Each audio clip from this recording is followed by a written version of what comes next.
స్టోరీలో 15 ఇయర్స్కి బీర్ కొన్న ఆ పిల్లాడు తప్ప, 15 ఇయర్స్ పిల్లాడికి బీర్ అమ్మిన షాప్ అతను తప్ప, లేదంటే మైనర్స్కి ఆల్కహాల్ అమ్మకూడదు అని స్ట్రిక్ట్గా రూల్స్ ఎన్ఫోర్స్ చేయాలని గవర్నమెంట్ తప్ప. సీరియస్గా మీకు ఒక చిన్న పిట్ట కథ చెప్తా. కథ అయిపోయిన తర్వాత మీ ఒపీనియన్ ఏంటో నాకు చెప్పండి. ఒక 15 ఏళ్ల పిల్లాడు, సన్నగా ఉండేవాడు. చుట్టూ ఉన్న వాళ్ళంతా సన్నగున్నావు అనేవాళ్ళు. ఎక్కడో ఎవరో చెప్తుంటే మాటలో విన్నాడు, బీర్ తాగితే లావ్ అవుతావు అని. సో ఆ మాట ఆ పిల్లాడి మైండ్లో స్ట్రాంగ్గా ఉండిపోయింది. ఒక వైన్ షాప్కి వెళ్ళాడు. వైన్ షాప్కి వెళ్ళి ఒక బీర్ ఎంత అన్నాడు. వైన్ షాప్ అతను 65 రూపీస్ అన్నాడు. సో ఆ పిల్లాడు ఇంటికి వెళ్ళి వాళ్ళ నాన్న పాకెట్ల నుంచి ఒక 50 రూపీస్ కొట్టేశాడు.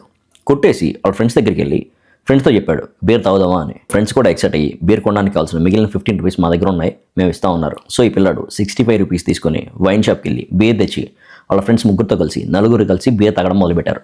ఆ రోజు నుంచి ఆ పిల్లల లైఫ్లో ఆల్కహాల్ అనే ఒక సీరియస్ సబ్జెక్ట్ స్టార్ట్ అయింది. ఈ స్టోరీలో 15 ఇయర్స్కి బీర్ కొన్న ఆ పిల్లాడు తప్ప, 15 ఇయర్స్ పిల్లాడికి బీర్ అమ్మిన షాప్ అతను తప్ప, లేదంటే మైనర్స్కి ఆల్కహాల్ అమ్మకూడదు అని స్ట్రిక్ట్గా రూల్స్ ఎన్ఫోర్స్ చేయాలని గవర్నమెంట్ తప్ప.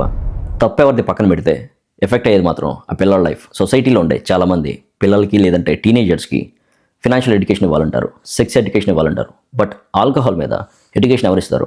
పిల్లల వరకు ఎందుకు, పెద్దోళ్ళకే ఆల్కహాల్ మీద నాలెడ్జ్ లేదు, కొంచెం కూడా అవేర్నెస్ లేదు.